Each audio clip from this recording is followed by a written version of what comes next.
Zdravím vás, priatelia. Dneska by som sa chcel s vami porozprávať niečo o kapsulových kávovaroch a trošku možno naštrbiť vašu predstavu o tom, ako tieto kávovary fungujú. Už som sa mnohokrát stretol s názorom, že kapsulový kávovar nie je dobrá voľba. Z mnohých dôvodov, že ten kávovar je drahý, že káva do neho je drahá, že nie je čerstvá, že nie je chutná, že najlepšia káva je z kávovaru, ktorý má svoj mlynček a čerstvo zomelie tú kávu a podobne. Ak budete na internete vyhľadávať tieto informácie, zistíte, že tzv. Pseudoodborníci budú svoje tieto názory prezentovať na rôznych diskusných fórach a podobne. Naopak, odborníci budú mať na túto vec úplne iný názor. Predovšetkým ľudia s laickým názorom sú ovplyvnení reklamou. Viete, oni si sadnú k svojmu obľúbenému seriálu, pustia televízor, tam im beží reklama na nejaký kapsulový kávovar, oni si ho kúpia a vôbec sa nezaujímajú o to, že čo v tej kapsuli je. Pritom tam môže byť instantná káva alebo nejaký instantný čokoládový nápoj. Môže tam byť nekvalitná káva. Môže tam byť čokoľvek iné a oni netušia vôbec, o čom je reč. Ale môže tam byť aj perfektné espresso, perfektná káva, zmes arabiky s robustou v optimálnom pomere, ktorú robili špičkoví talianski odborníci. Toto títo zákazníci nevedia. V bežnej obchodnej sieti sa na Slovensku nedá kúpiť dobrá káva po väčšine prípadov. Dobrú kávu naozaj si kúpite len v špecializovaných coffee shopoch. Nebudem vôbec hovoriť o instantnej káve, to naozaj nie je káva. Ak budete kupovať kávu v špecializovaných coffee shopoch, potom už naozaj nezáleží na tom, že či je tá káva porcovaná v kilových sáčkoch, alebo je naporcovaná v kapsuli. Dôležité je, aká to je káva, odkiaľ je tá káva a aké sú to zmesy týchto káv. Dobrú kávu si totižto uvaríte predovšetkým z dobrého kávového zrna. A samozrejme aj z dobrého kávovaru. No a tu stojí za zmienku teraz zbúrať ďalší mýtus o tom, čo je to dobrý kávovar. Mnohí si myslia, že najlepšia káva je iba z kávovaru, ktorý má mlynček a čerstvo zomelietú kávu a tesne pred prípravou. No, iste na tom niečo pravdy bude. Ale treba si uvedomiť jeden fakt. Káva, ktorú si kúpite v zrno kávy, kúpite si väčšinou kilové balenie, vákuovo zabalené, to znamená, že tá čerstvosť je tam perfektne zaručená. Lenže v momente, keď ten sáčik otvoríte, tá káva už nie je vákuovo zabalená a ju treba proste vypiť. Kilové balenie je zhruba 120 káv. To v domácich podmienkách je mesiac, 2, 3 mesiace spotreba. Neviem koľko, po závislosti od toho, koľko teda členov domácnosti ako často pije kávu doma. Mnohí podľahnú predstave, že oni vypijú 2-3 kávy za deň, ale väčšinou si neuvedomujú, že doma pijú len tú jednu, pretože druhú a tretiu pijú v práci. Alebo niekde mimo domu. Čiže v domácich podmienkach ten kávovar nerobí 10, 20, 30 káv. Robí 2, 4, 5. No a teda keď si ten sáčik otvoríte a kávu neskladujete v predpísaných nádobách, ona pomaličky nasáva vzdušnú vlhkosť, pomaličky zvetráva, čiže už tá 60. 70. šálka kávy, ktorú budete variť o mesiac alebo o 2, nebude celkom tak čerstvá, ako ste si doteraz mysleli. Naopak, v kapsuli je tá situácia úplne iná. Pokiaľ sa budeme baviť o dobrej káve, ktorú robia naozaj dobrí talianski odborníci, tak tá situácia je následovná. Predstavte si profi stroj, do ktorého sa nasype čerstvo upražená káva, ktorá je vydýchaná, pripravená na mletie. Ten stroj je perfektne nastavený na optimálnu hrúbku mletia, zomelie, naporcuje, zabalí do ochrannej atmosféry. Tá ochranná atmosféra v tej kapsuli zabezpečuje práve to, aby tá čerstvosť bola úplne 100%. Potom tá kapsula vyzerá Potom tá kapsula vyzerá takto a vy až keď otvoríte kapsulu a vyberiete ju, vy to nemôžete cítiť, tak až vtedy vlastne, ako keby ste si zomleli 7 gramov kávy práve teraz. Naši talianski dodavatelia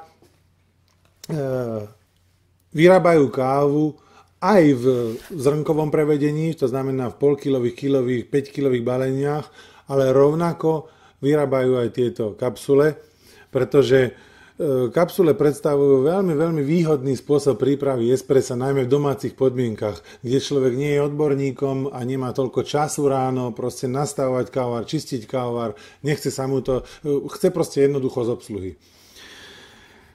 Títo naši talianskí dodavatelia sem nedávajú hociaký odpad.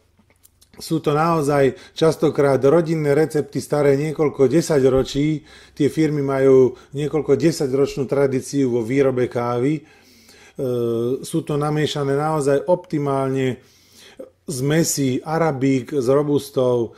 My máme v ponuke od niekoľkých výrobcov zhruba 10 alebo 12 druhov kávových kapsulí, takže každý zákazník si môže nájsť tú svoju optimálnu chuť. Či niekto má rád 100% arabíku, alebo niekto má rád 100% robustu, či niekto preferuje kyslú kávu, alebo horkú kávu, či niekto preferuje viac kofeínu, alebo menej kofeínu, alebo rôzne zmesy. Naozaj vsadili sme na taliansku kvalitu a dovážame to najlepšie, čo v Taliansku sa dá získať. A povedzme si úprimne, najlepšiu kávu vedia urobiť aj tak iba Taliani. Ak si kúpite plnoautomatický kávovar, mnohí podľahnú myšlienke, že ďalším nákupom zrnkovej kávy budú šetriť a nebudú predsa vyhadzovať peniaze za drahú kávu balenú v kapsuliach. Neuvedomujú si práve, že tento proces prípravy šálky kávy niečo stojí a je v zásade jedno, že či si meliete tú kávu doma, alebo vám ju namelie odborník niekde vo fabrike. No a teraz treba počítať.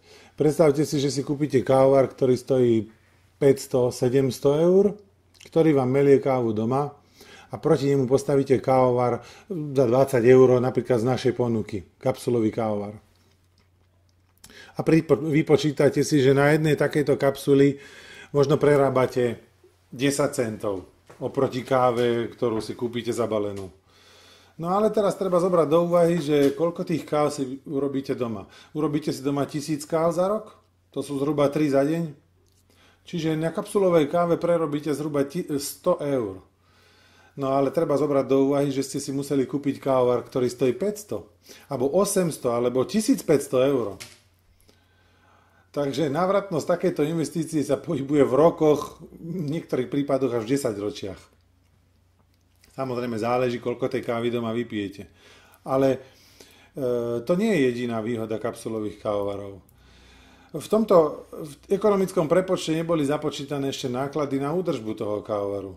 Pretože každý kávovar sa raz pokazí a ten automat o to skôr. Pretože má oveľa technických častí, má mlynček, má porcovač, má dávkovač tej kávy. Jeho treba často čistiť, je treba vyhadzovať tú kávu použitú, čistiť tú nádobku. Je treba používať rôzne prípravky na odvápnenie, prípravky na odstránenie kávového tuku, kávových usadenín. Tie sú vôbec nie započítané do tejto kalkulácie a zvláštne je tam započítaný váš čas. Kdežto kapsulový kávovar, ktorý veľa tejto technickej práce nerobí, pretože on dostane hotový výrobok, naporcovaný, navážený, zomletý, je veľmi jednoduchý prístroj. Tam je iba tlakové čerpadlo, ktoré v našom prípade produkuje tlak 19 barov. Je tam ohrevná jednotka, ktorá zohreje vodu na 85 stupňov a gombík, ktorým to celé uvediete do chodu. Takže aj čistenie toho kávovaru je oveľa jednoduchšie ako pri automate. Použitá kapsula vám vypadne do zberného zásobníka a vy len ju vyhodíte von. Nemusíte vysýpať a čistiť to kávové zrno. Ďalšia výhoda kapsulových kávovaroch je v tom, že oni majú strašne tichú prevádzku. Vy nepočujete vôbec ten mlynček, lebo vám nič nemelie. Iba stlačíte gombík a tlakom vody sa vám urobí perfektné espresso. Nesporná výhoda kapsulových kávovaroch je, že majú úplne malé skladné rozmery, čo ocenia predovšetkým majitelia malých kuchyn, kde veľký kávovar jednoducho zavadzia. Majú atraktívny dizajn, jednoduchú obsluhu a v podstate takmer žiadne servisné náklady. Ešte by som chcel niečo povedať tým, ktorí si myslia, že káva z kapsuly je príliš drahá. No iste. Niekto, kto je zvyknutý kupovať instantnú kávu 200 gramovú za 5-7 eur a urobí si z toho 100 šálok kávy, tak pre neho takéto espresso môže byť naozaj drahé. Ale povedzme si úprimne, je 25 až 40 centov v závislosti od typu kapsule veľa peňazí? Predsa toľko stojí jedna horálka. Alebo deci vína. Alebo ja neviem, 2 cigarety. Toľko stojí jedno Rafaelo. Jeden cukrík proste lepší. Neviem, čipsy, alebo malé pivo. Stojí viac ako 30 centov. A treba z jeden kopček zmrzliny. Nad týmto sa vôbec človek nikdy nezamýšľa. Iba pri káve má pocit, že potrebuje strašne veľa šetriť. No, ja osobne si myslím, že každý z nás, aj z vás, má nárok na to, aby si vychutnával život a nemusel kontrolovať každý cent. A ak si doprajete každý deň jedno dobré espresso, ktoré vás vyjde 30 centov, tak sa svet nezrúti a ani váš rozpočet. Samozrejme, pokiaľ ste zvyknutí piť kávu po slovensky z trojdecovej šálky spolu s brioškou, tak ju píte ďalej. Ja vám nechcem nabúrať vaše zvyklosti. Ak takto raňajkujete a pijete tú prekvapkávanú americkú kávu alebo si zalievate trojdecovú šálku, robte to tak ďalej. Ale okrem toho si vychutnajte jedno dobré talianske espresso za deň. Urobí vám to dobre, urobí vám to dobrú náladu, stretnete sa so známymi a váš život bude krajší. Čo vy na to?